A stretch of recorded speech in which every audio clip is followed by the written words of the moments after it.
Dallas is the neutral site of the Texas-OU conflict. It's located halfway between the campuses of the University of Texas at Austin and the University of Oklahoma in Norman. The symbol of the New South overlooks the weekend revelry. A sea of red and a sea of orange converge upon Dallas every October at the social event of the Southwest. The State Fair of Texas is the host of this annual madness. The madness is upon us.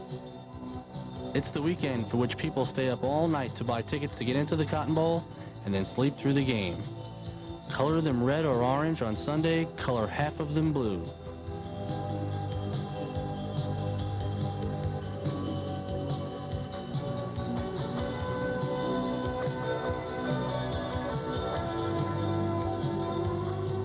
The annual meeting of the University of Texas Longhorns and the University of Oklahoma Sooners is the greatest college football rivalry in America. No other rivalry has had such national implications year in and year out. The Battle of the Red River is here. See how the West was won.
In November 1945, the OU Regents set out to find a new football coach. They sought to rebuild a program which had been set back by World War II.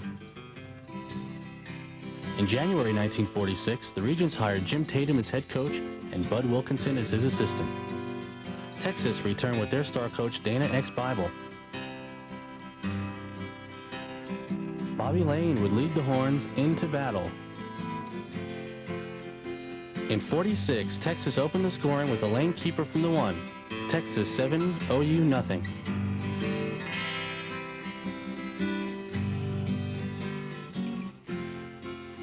Texas upped the count to 14-0 on an 18-yard scoring strike from Frank Guess to Dale Schwartzkopf. He's in. OU hit pay dirt after a successful fake punt gave the Sooners the ball on the UT-11.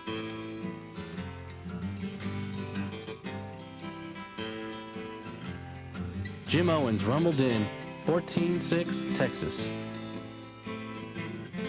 Texas controlled the game until the fourth quarter when Joe Goldring picked off a Bobby Lane pass and raced 99 yards for a touchdown.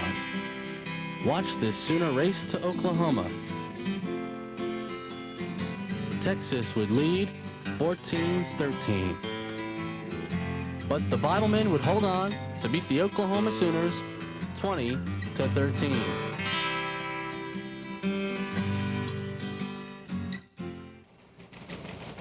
Fact file. Dana X Bible had a record of 7 wins, 2 losses, and 1 tie against the Oklahoma Sooners. Bible came to Texas in 1937 and coached the Horns for 10 years. He won Southwest Conference titles in 1942, 1943, and 1945. His record at Texas was 63, 31, and 3. Bible stayed on as athletic director at UT and ensured the success of the program he had started. In 1947, former assistant coach Blair Cherry became the head man at Texas. The 47 Longhorns again boasted awesome firepower. Some said the Horns were the greatest collegiate team ever assembled. OU entered the skirmish ranked number 15, UT number 3. Both teams were full of trickery.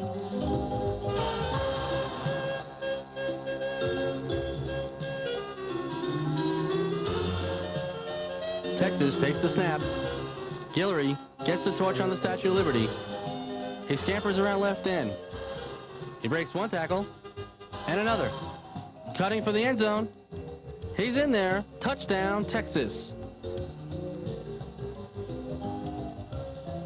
OU tied the game in the second quarter on former Texas quarterback Jack Mitchell's 3-yard run. Texas would up the lead to 14-7 on this disputed play. Randall Clay with the ball. Where is he? Now you see him. Now you don't. Touchdown, Texas. Texas won the contest 34-14. But angry Sooner fans charged the field, and the officials needed police protection.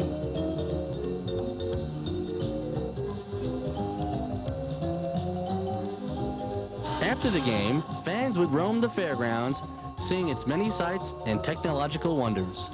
New manufacturing techniques, hamburgers for a dime, and the forerunner to microwave popcorn was premiered here. Many famous people have attended the Great State Fair of Texas through the years. In 1936, President Franklin Delano Roosevelt conducted opening day ceremonies. But all fans have a big time at the State Fair.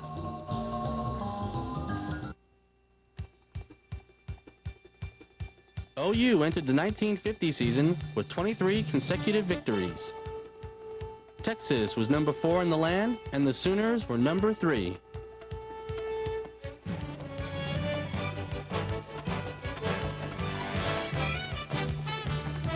OU busted out on top 7-0.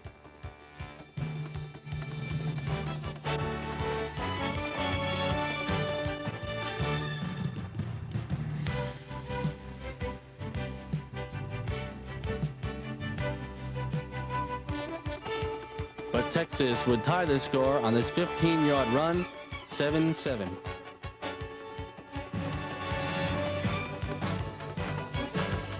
UT would take the lead early in the fourth quarter when safety Bobby Dillon picked off this pass and would race down the sidelines for a Texas touchdown. One man to beat. He's in.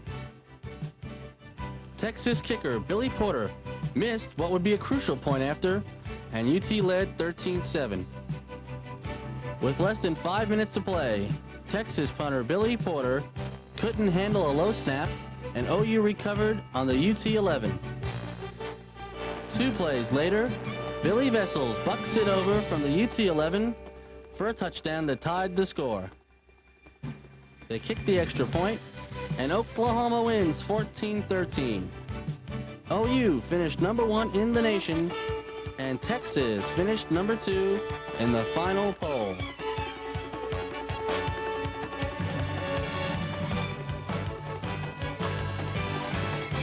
Dean Martin and Jerry Lewis were in the 1952 entertainment lineup at the State Fair. Men attending the fair were able to catch the World Series on television sets in the Electric Building.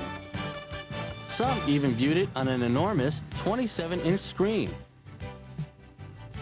Big Tex, the giant cowboy, made his State Fair debut in 1952. He stands 52 feet high, has a 23-foot waist, wears size 70 boots. His shirt is made from 100 yards of material, and his hat holds a barrel and a half of Texas crude.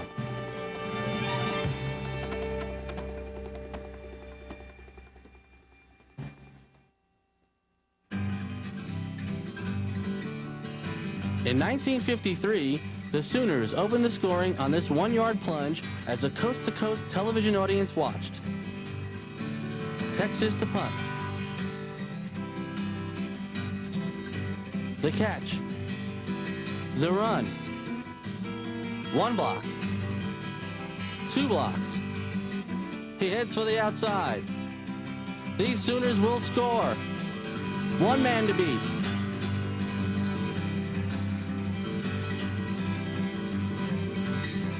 He's in there.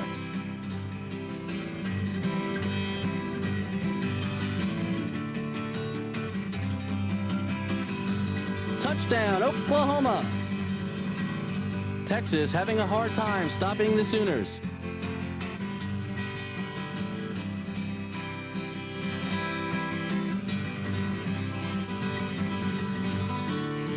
More pay dirt for Oklahoma. Texas trying to get back into the game. Charlie Brewer back to pass. Hits Delano Womack. What a catch! Can the Horns come back? Heading for the corner. Touchdown again. But Texas would lose 19-14.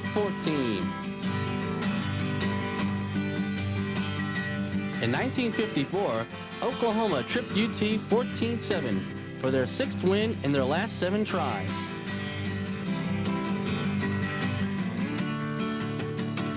In 1955, fans from the University of Texas had a message for the Sooners. Beware, OU, your end is near. But the Sooners were a confident bunch in the middle of a 47-game winning streak and had lost to Texas only once in the last 7 years. Wilkinson and Heisman candidate Tommy McDonald would lead the Sooners. Oklahoma was eyeing their 2nd national championship. The Sooners would outman the Longhorns, and OU won 20-0. Oklahoma won the national championship. In 1956, the Oklahoma Sooners were eyeing their 2nd national championship in as many years. Texas would be no match for the Sooners as they would complete passes like this en route to a 45-0 win.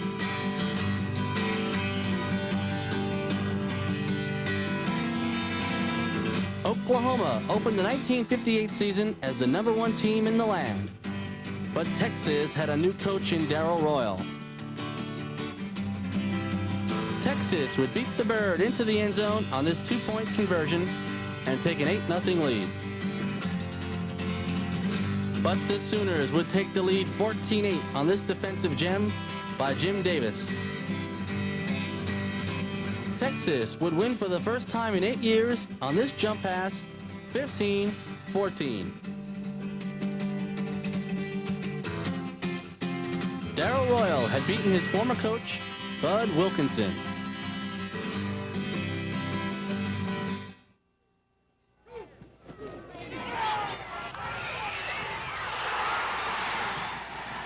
Let's recap those fabulous 50s dominated by the University of Oklahoma Sooners. In 1950, OU won their first national title, 14-13, at the expense of the Longhorns. In 1955, the Sooners won another national title, skunking the Longhorns 20-0. In 1956, a repeat performance. OU won the national title and also shut out Texas. But there were clouds on the horizon. Darrell Royal would come in as Longhorn coach, and in 1958, the University of Texas got sweet revenge. By this time, the gate admission at the fair had been raised from 60 to 75 cents. With the advent of the Cold War, fallout shelters were on display. A replica of the United States Capitol made out of 150 cultured pearls was also featured at the State Fair by Zales Jewelry Store. Attendees saw more new cars than ever before at the automotive show. Some of the more luxurious models reached to the five-figure range. Vice President Lyndon Baines Johnson was on hand for a day's entertainment. 150 fans were arrested for drunkenness downtown before the Texas-OU game. The game had outgrown its limited definition as a football contest.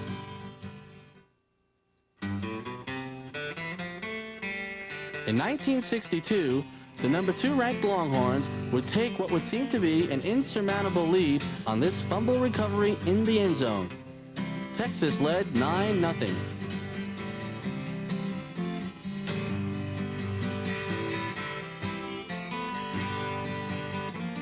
The Sooners would not give up.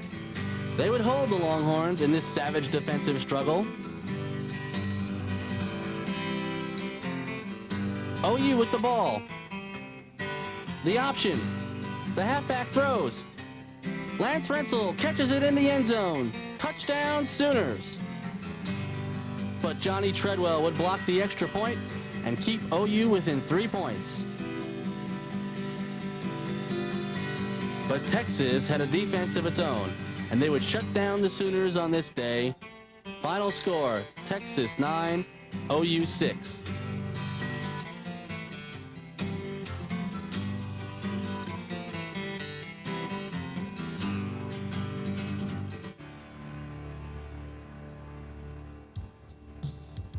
In 1963, OU was ranked number 1 in the nation and Texas number 2. The Horns were led by All-American halfback Tommy Ford.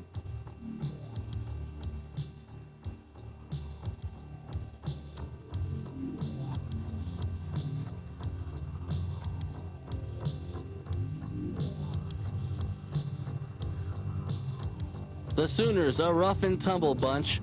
They were not ranked number 1 for nothing. But Texas had offensive firepower.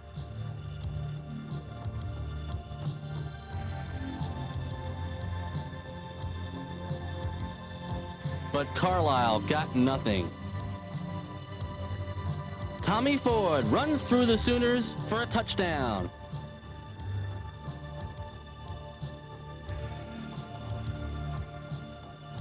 The extra point? It's good.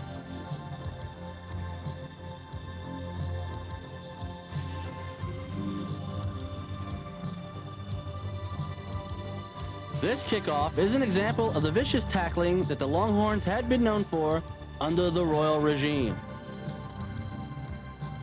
Swarming tacklers. The Horns would give no quarter to the Sooners.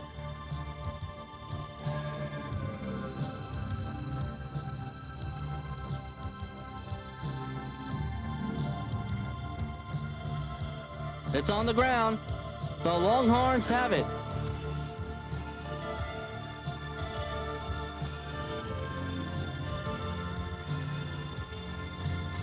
Texas driving.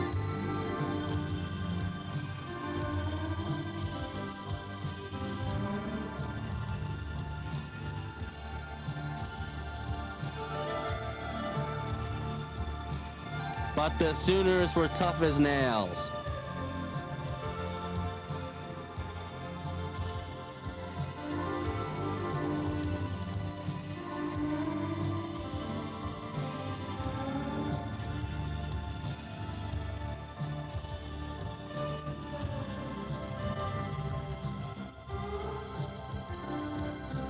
But Texas gets in.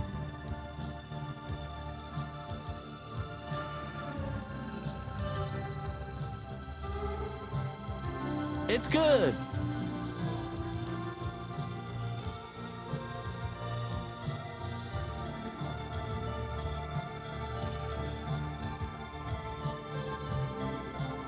The play would get rough in this one. Flags would fly. Unsportsmanlike conduct. Roughhousing.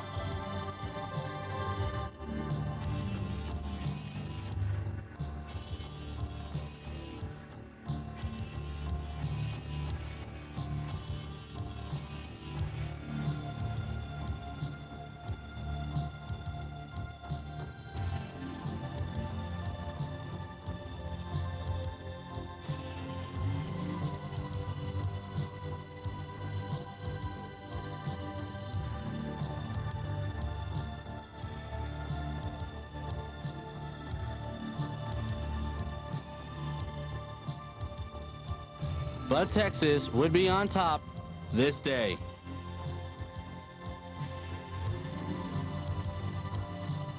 Texas 28, OU 7. Texas would be number 1.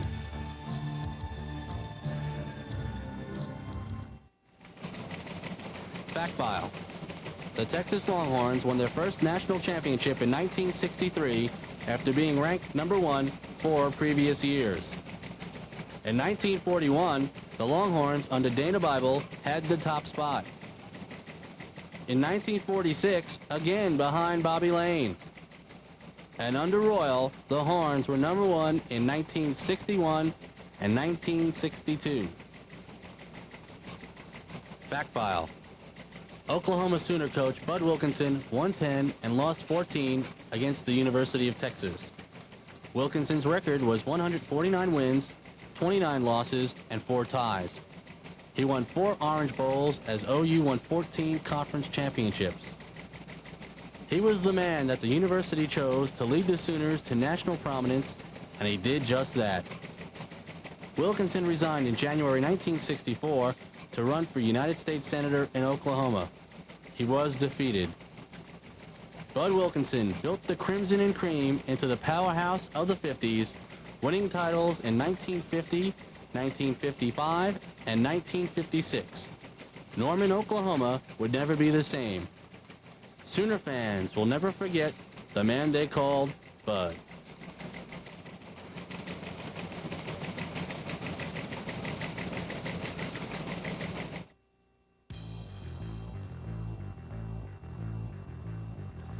In 1964, the number 1 ranked Texas Longhorns would again defeat the Sooners 28-7.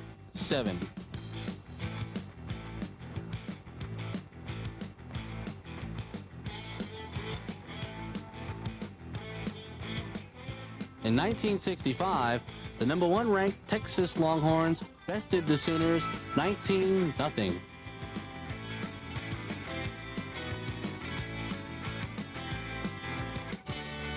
The mid-60s were a down time for those kids from Norman, Oklahoma, but in 1966, the Sooners got some self-respect, knocking off Texas 18-9.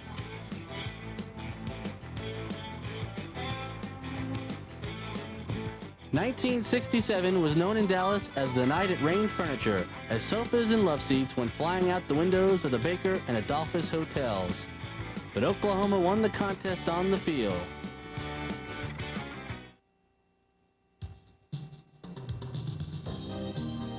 Oklahoma looked to avenge last year's loss to Texas in the 1968 edition of High Noon. The Sooners were led by quarterback Bob Warmack and Texas by James Street. Happy Feller kicked a field goal and Texas led 3-0.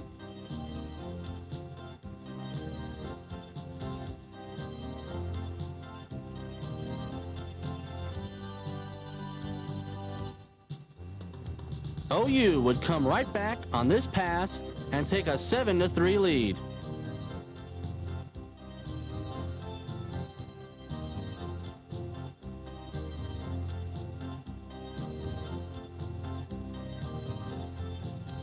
Early in the third quarter, James Street would hit his favorite receiver, Cotton Spire.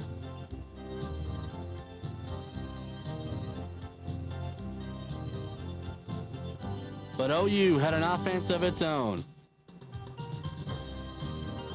Warmack back to pass. Hitting over the middle. He's heading for the sidelines. Picks up a blocker. He's heading for the end zone. Touchdown, Oklahoma. The Sooners led 14-6, heading into the final quarter.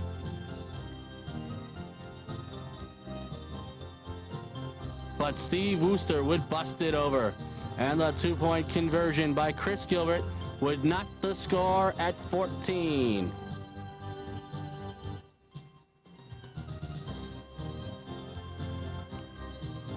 Happy Feller from 53. It's placed down and booted. It's far enough. It's straight enough. It's good.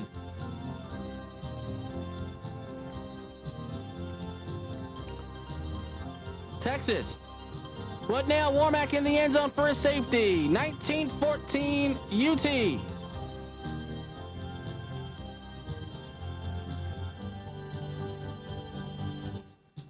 But Oklahoma's Warmack would run it in. He's in there. Touchdown, Oklahoma. They take the lead. Try for the two-pointer. No good.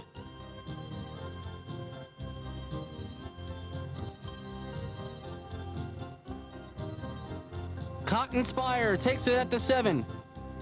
He angles to the outside. He picks up some blockers. One man to beat. But he's nailed at the 43 of Oklahoma. But Texas couldn't move. But moments later, Steve Wooster would pull into the end zone. And Texas would come from behind and win 26-20.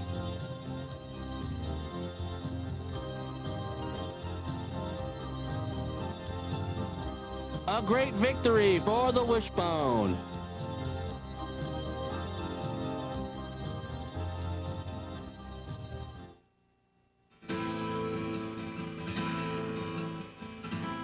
In 1969, the Longhorns had the Wishbone and were highly ranked.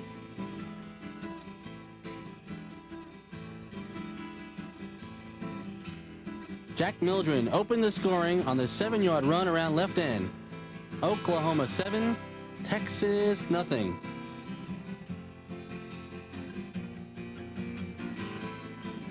Texas could not get it going. Street. Too long for Spire.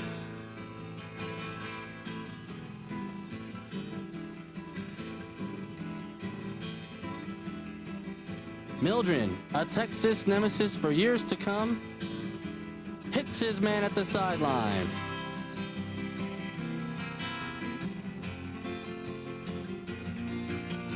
Steve Owens busts through the line.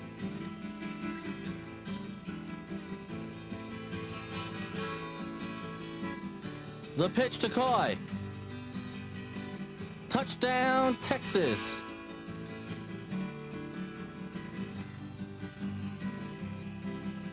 Billy Dale busts up the middle.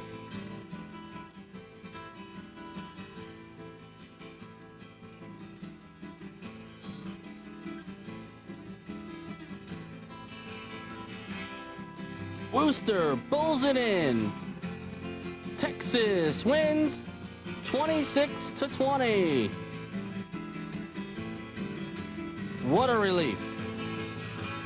Richard Nixon crowned the Longhorns national champions after Texas nipped Arkansas in the first game of the century, 15-14. Texas is the only team to be crowned national champs by the President of the United States. In 1969, the Longhorns won their second national championship in 6 years. They did so by ripping the Fighting Irish of Notre Dame in the 1970 Cotton Bowl. Royal devised the wishbone formation, which would prove to be the most formidable attack in college football history. The bone was engineered by Texas quarterback James Street.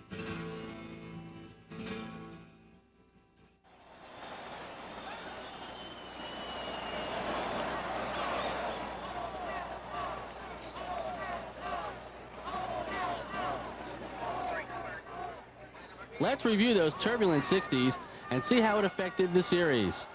A quick glance shows that Texas won every year but one. In 1960, Texas shut out OU to start the decade. In 1961, the #1 ranked Longhorns won 28-7. In 62, the top-ranked Texas Longhorns beat Oklahoma 9-6. In 63, OU came in as number 1 but lost to number 2 Texas 28-7. In 64, number 1 Texas won again. And in 65, the top-ranked Longhorns shut out Oklahoma. In 66, OU finally won one. And in 69, Texas would beat Oklahoma and win the national championship.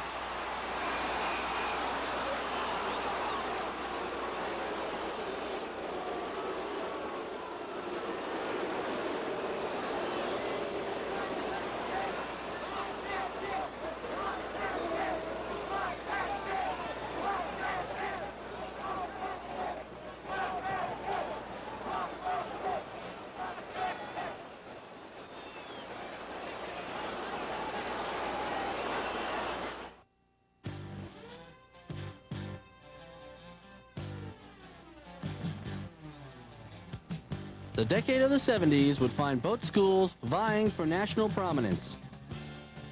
Oklahoma went to the wishbone and would show it off against the Longhorns. OU recovered a Texas fumble in the first quarter.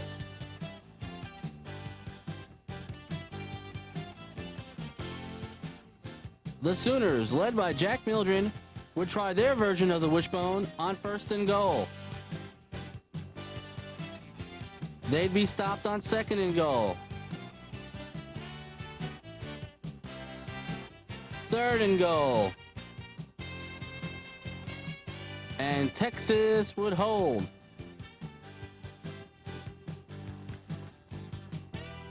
The field goal is good. Oklahoma 3, Texas nothing. Eddie Phillips led the Longhorn wishbone attack.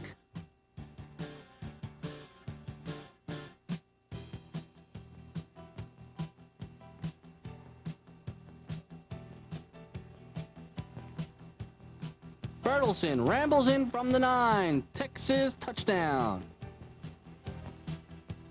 Phillips.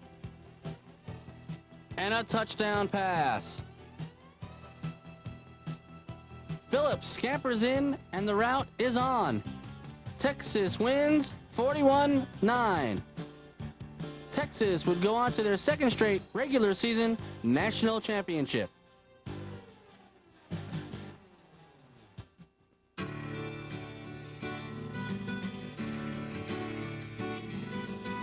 The Sooners were looking for revenge in the worst way in 1971. The Horns had graduated the Wooster Bunch, but were ranked number 3 in the polls. Jack Mildren again led the Sooners at quarterback.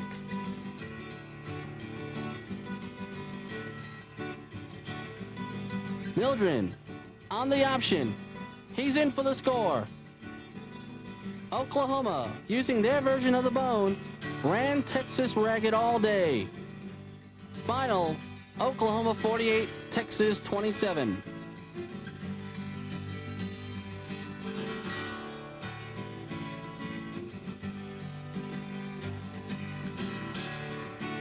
In 1972, freshmen made the varsity for the first time in 30 years. This gave the Sooners the use of Joe Washington, Tinker Owens, and Leroy and Dewey Selman.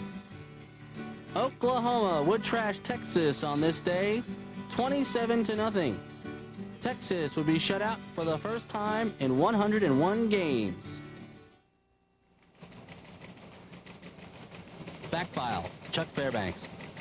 Fairbanks resigned in January 1973 to coach New England in the AFC of the National Football League. Fairbanks left OU with a sterling record of 52 wins, 15 losses, and 1 tie. He brought back the proud tradition of the Crimson and Cream, which had been lost in the early 60s. He went out on top as OU finished his last campaign as Big 8 champions for the first time since 1968. In 1972, OU finished number 2 in the land, but they were eyeing the number 1 spot in 73. They hired Barry Switzer as head coach to take the Sooners to the top. OU had a storied tradition, and they were waiting for the 70s to erupt in their favor.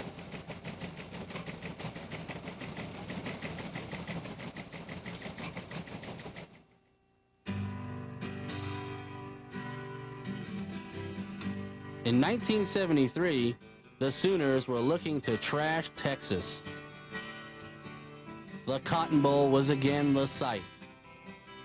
OU had Joe Washington, who opened the scoring. He would flip the option pass to Tinker Owens. Touchdown, OU. Again, Owens in the clear for the touchdown. OU would continue the rampage in the second half and rip Texas 52-13 for Darrell Royal's worst defeat.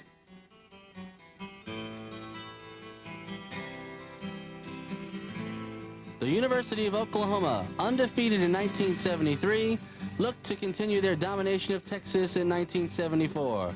The Sooners were eyeing their first national championship in almost 20 years.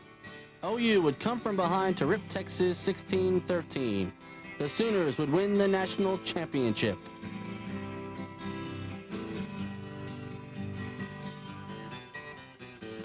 In 1975, the defending national champion Sooners were looking forward to this campaign midway through the 70s.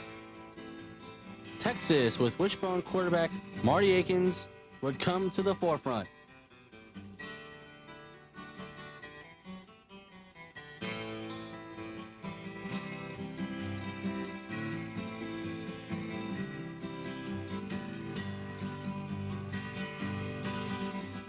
OU's Washington gallops to the goal line.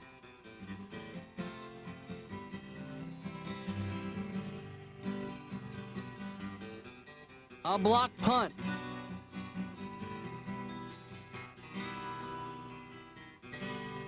Texas recovers. Akins on the option. He's running.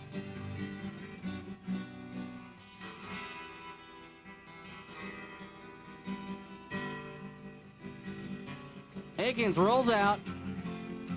Pitches to Walker. Walker's gonna go all the way. He's in there. Touchdown.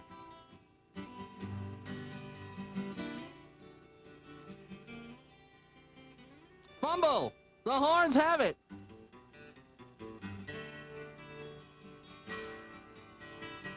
Akins to Jackson in the flat.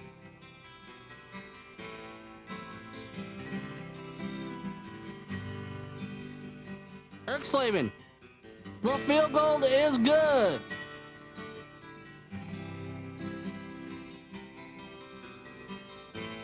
But Horace Ivory takes the pitch, heading for the end zone. Oklahoma wins 24-17. They would go on to their second straight national title.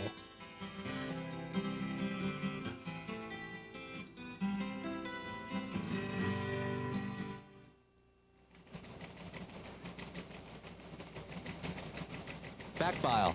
The champions of the Big 8 Conference play their bowl game in the Orange Bowl in Miami, Florida on New Year's Day. The Sooners have been to Miami so many times in the recent past that many Oklahomans spend their winter vacation in Florida. Chances are the Sooners will be in Miami on New Year's Day.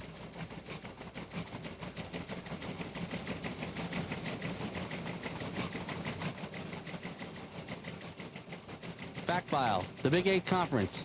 The Big 8 Conference includes the University of Oklahoma in Norman, the University of Nebraska in Lincoln, the University of Missouri in Columbia, Iowa State in Ames, the University of Colorado in Boulder, Oklahoma State in Stillwater, the University of Kansas in Lawrence, and Kansas State. Fact file. Although the University of Oklahoma has flirted with the national championship on many occasions, they have won national championships in 1950, 1955, 1956, 1974, 1975, and 1985. Sooner fans everywhere proudly exhibit their #1 symbol.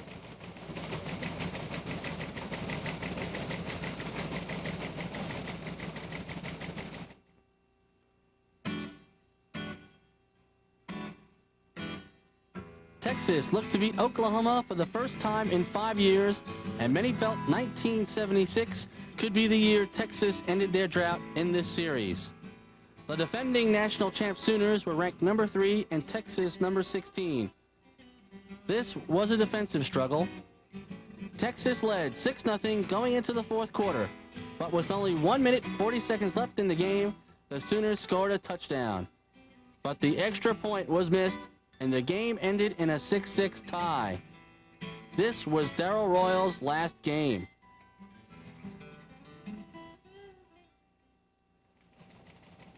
Fact file, Darrell Royal. The former Oklahoma quarterback and All-American created profound changes at the University of Texas. Since taking the helm in 1957, Royal became one of the top coaches in all of college football. Royal won 10, lost 9, and tied 1 against his alma mater, the University of Oklahoma. Royal once said, "I don't think there is any way to be entertaining and lose. I just don't. The best thing a coach can hope for is to please the majority. The only way to please the majority is to win."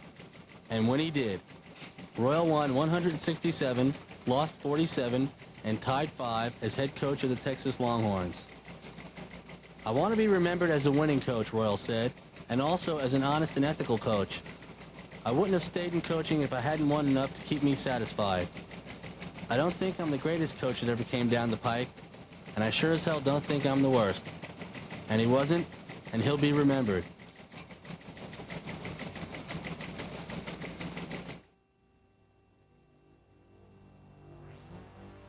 In 1977, Texas signed a new head coach. Fred Akers took over at the helm.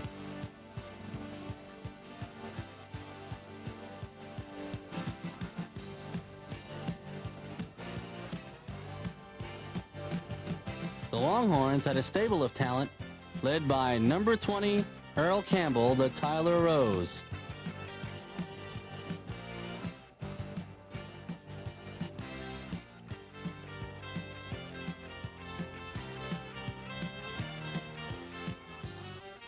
The Texas defense was tough this year.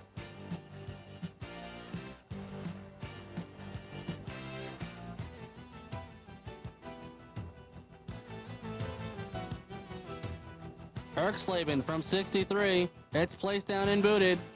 It's high enough. It's straight enough. It's deep enough. It's good.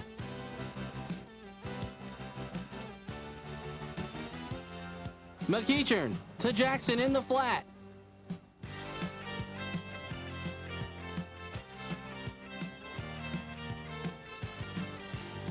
Jackson over the middle. What a catch.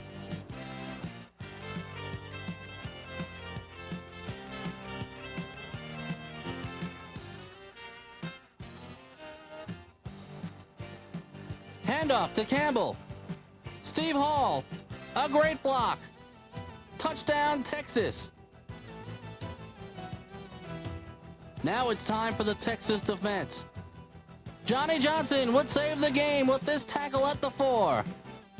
Erxleben out of his own end zone. A 70-yard punt.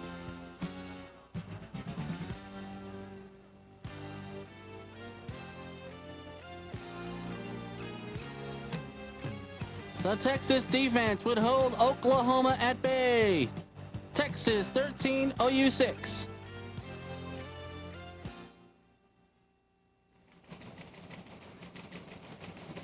Fact file.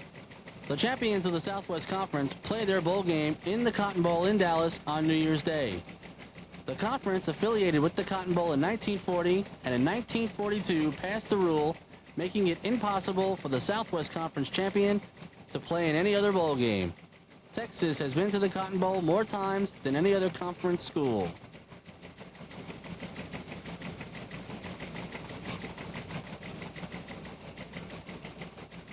Fact file. The Southwest Conference includes the University of Texas in Austin, Texas A&M in College Station, Texas Christian in Fort Worth, Texas Tech in Lubbock, Baylor in Waco, Rice in Houston, the University of Houston, the University of Arkansas in Fayetteville, and Southern Methodist University in Dallas.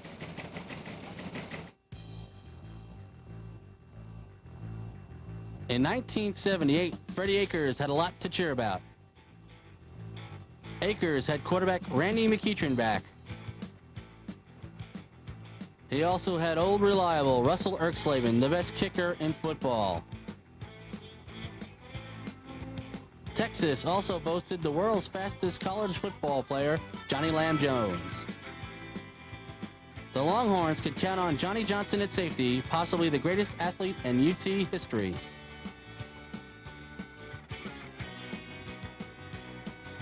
Billy Sims over the top. Did he fumble? No, touchdown.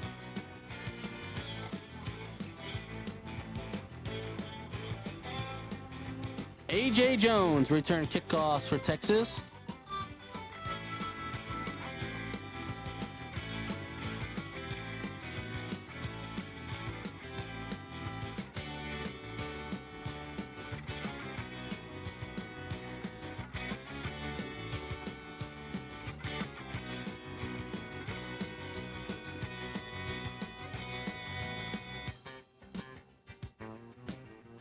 Lamb Jones on the end around. He cuts it back. He's going in. Touchdown, Texas.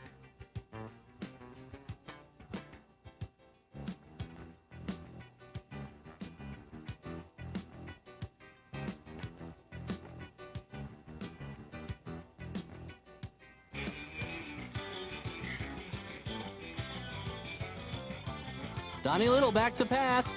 He hits Lamb Jones. Touchdown. But it would be called back. Texas had no luck this day as OU won 31-10.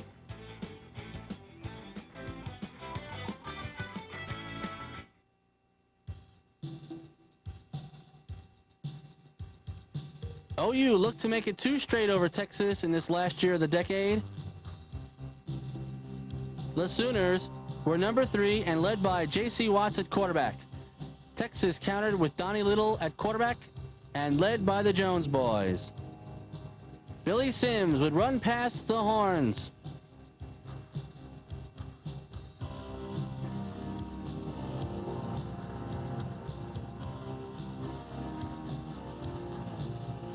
Greg Roberts also had a big day.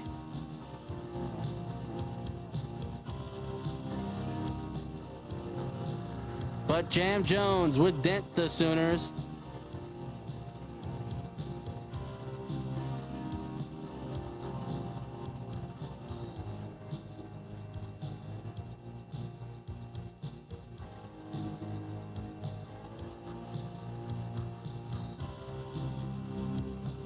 John Goodson with the field goal. It's through there.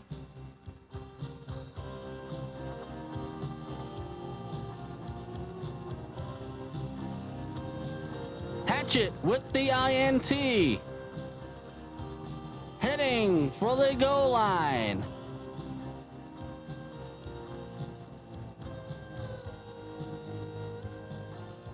Steve Hall in the end zone. Touchdown.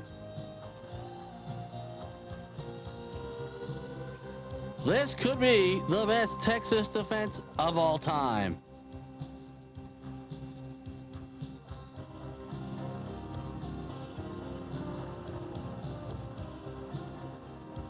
Johnny Johnson on the punt return.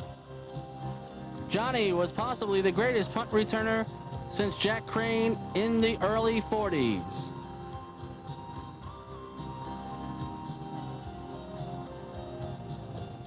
Little back to pass. He connects.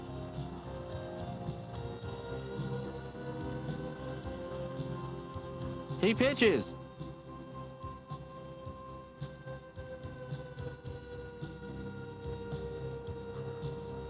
Again. He connects.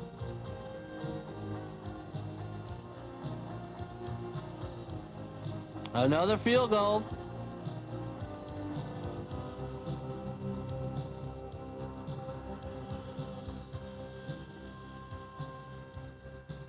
Watts is sacked.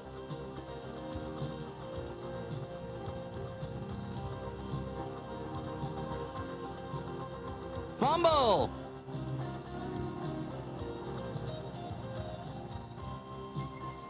Texas recovers.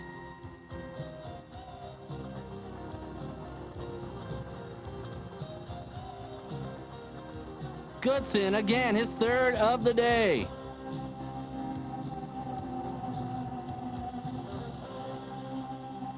Watts back to pass. Sacked once again. Watts sacked again. Texas will win 16-7.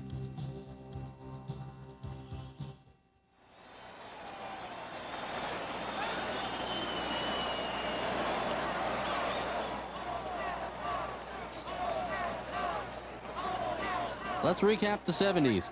In 1970, Texas won 41-9, but OU got revenge in 71 with a 48-27 drubbing of the Steers. In 1972, OU shut out Texas 27-0. In 73, Oklahoma handled Darrell Royal his worst loss ever, 52-13. In 1974, OU had national championship aspirations, and they beat Texas by a field goal. In 75, OU held on 24-17. In 76, Royals last year, the game ended in a tie. In 1977, UT ended their long drought in the series, besting OU 13-6. OU got revenge 31-10 in 1978, and Texas won it in 79.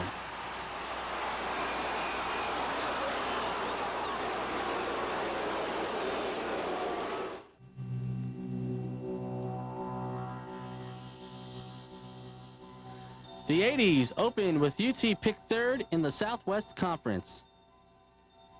OU was again picked to knock off Nebraska for the Big 8 crown.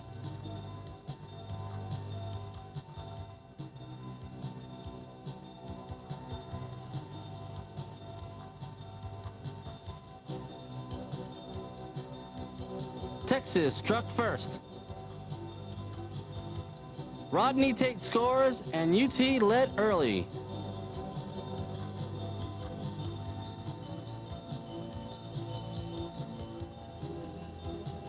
Fumble again. Who's got it? The men in white. Texas upped its lead to 10-0 on this field goal.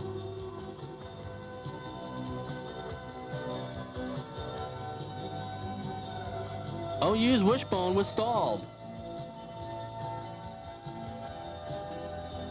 Stanley Wilson on the option. The 25, the 20, 15, 10 for the corner. Touchdown, Oklahoma.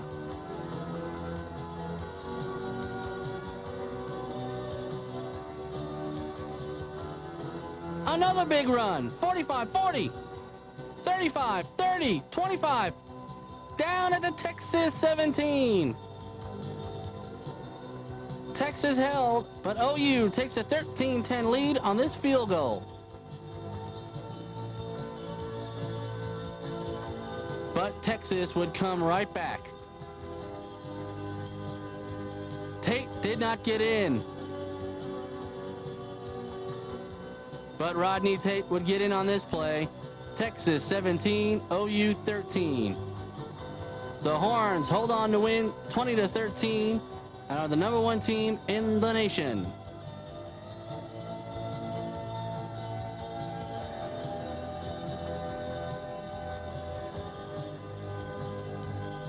'81 saw the 36th consecutive sellout of the Classic. Both teams were highly ranked. Texas was ranked #1 by Sports Illustrated after the second game of the season. And Texas looked tough.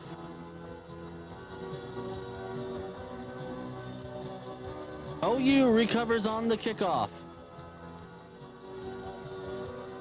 And then takes it in. Oklahoma leads 7-0 with 1 minute gone in the contest. They'd come back again to make it 14-3 as Stanley Wilson scored from the 1.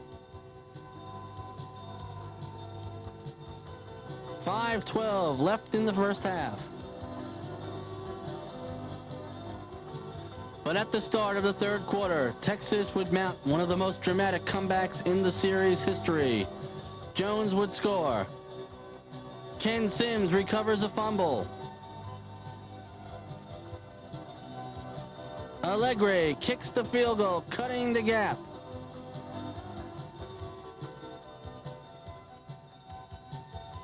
MacGyver looking downfield.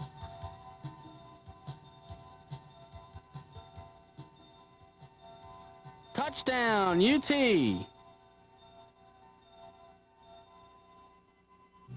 Another touchdown toss. Texas beats OU and would be ranked #1 in the nation. Rick MacGyver led the comeback for the Longhorns.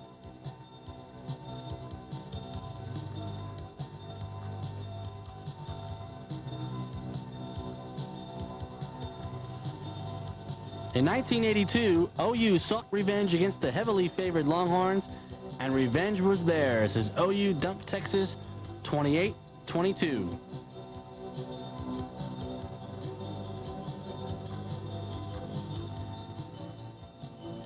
In 1983, Texas was ranked #2 and led by Edwin Simmons, the Flash from Hawkins, Texas. The Horns wanted to avenge last year's loss and were coming off a big win over Auburn.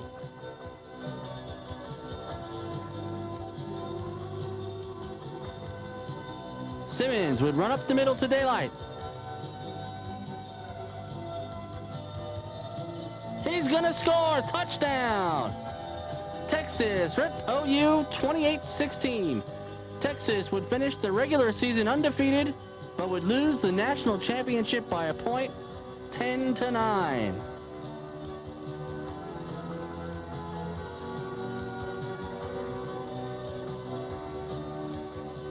'84 would be a turning point for both programs. OU would begin their rise back to prominence once again, but UT's fortunes would sink.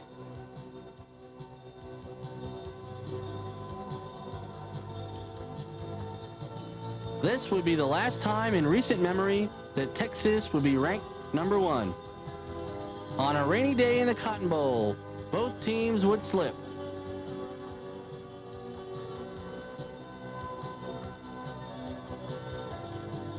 Texas led 7-0 on this Todd Dodge pass.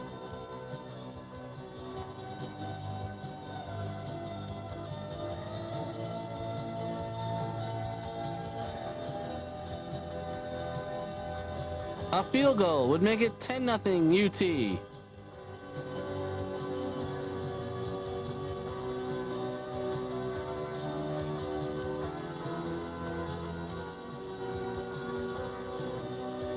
But Texas fumbles deep in their own territory. OU has it.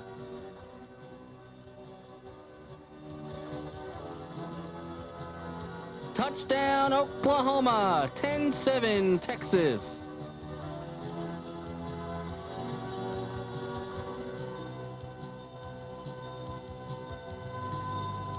A botched snap. A safety, 2 points for Oklahoma. OU looking for the end zone. Touchdown. OU takes the lead. The 2-point conversion here fails. 15-10 Oklahoma. Darren Norris takes the pitch. He breaks to the outside. 45, 40, 35, 30. One man to beat. Out at the 4. These 4 plays mark the demise of the Longhorn program under Fred Akers. Watch the play selection.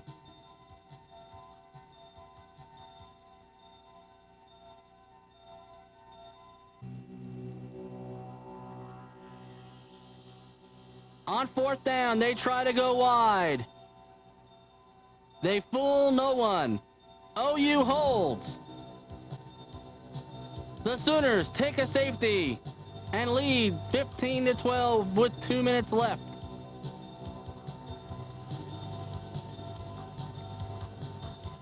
Todd Dodge back to pass. Hits a safety valve.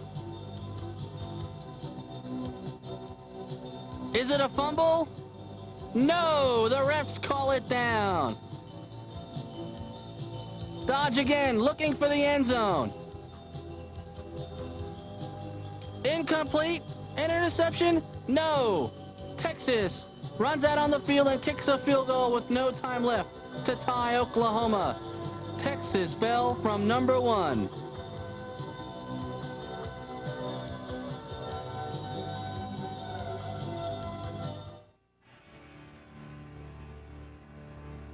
In 1985, these foes met again in the Cotton Bowl in a tough defensive struggle.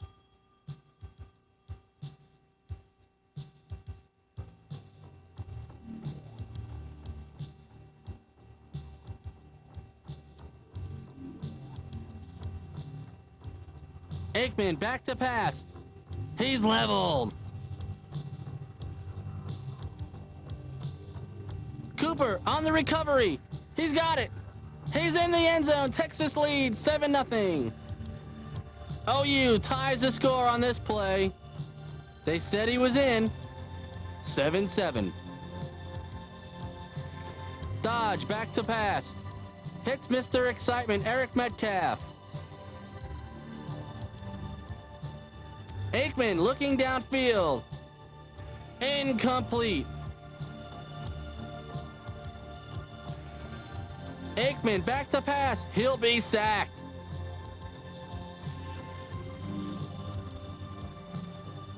Aikman grabbed again.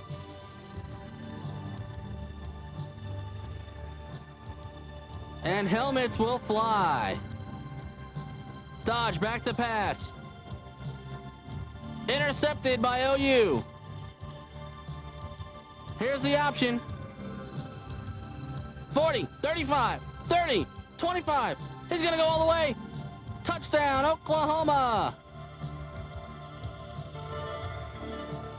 Late in the game, OU goes for it on 4th down and short, but the Steers stop them.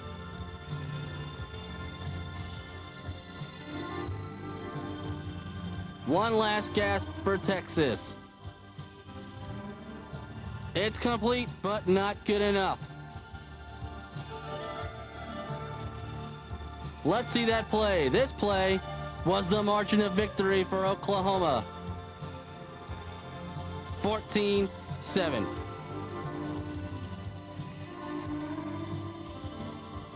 In 1986, a superior Sooner squad came to Dallas to lay a whipping on the Longhorns.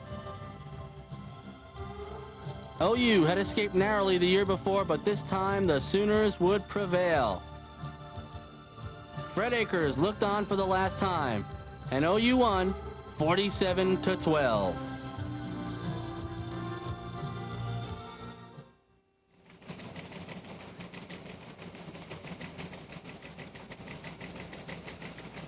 Fact file. Fred Akers won 4, lost 5, and tied 1 against the Oklahoma Sooners. Fred's career as head coach at Texas spanned 10 years. In that time, Akers won 86, lost 31, and tied 2. In Southwest Conference play, he won 60, lost 19, and tied 1. He won 2 Southwest Conference titles. At Texas, Akers was noted for scrapping the wishbone in favor of the veer and the I formation attacks.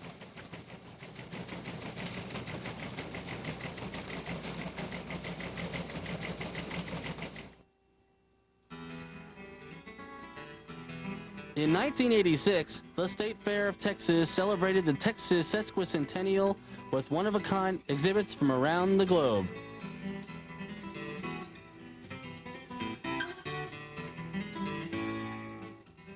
The Goddess of Liberty from atop the state capitol building in Austin was displayed, as well as artifacts and historical mementos from the past.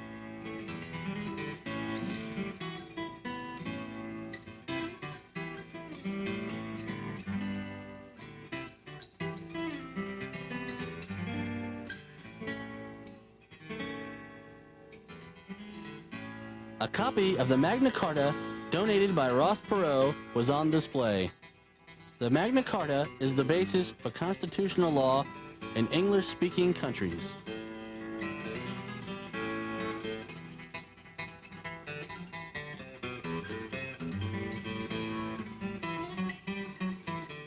The Texas Declaration of Independence was also displayed. And last but not least, Colonel Travis's famous letter from the Alamo with the words, "Victory or death."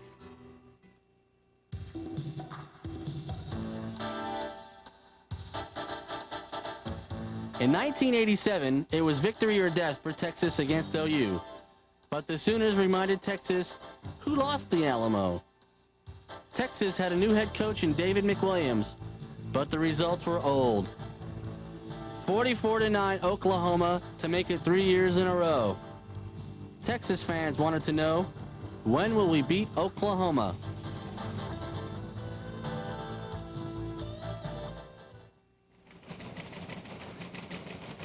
Fact file, Barry Switzer. Barry Switzer has won 9, lost 5, and tied 2 against the Texas Longhorns. Switzer is truly one of the greatest college football coaches of all time. Switzer has said, "I don't care what your record is, when you beat the University of Texas, it's the biggest day of your life." He's had many big days. Coach Switzer has taken the Crimson and Cream to new heights. After taking over the helm in 1973, Switzer led the Sooners to national championships in 74, 75, and 85, while flirting with the mythical title on numerous other occasions. Under Switzer, the Big 8 championship has been Oklahoma's many times.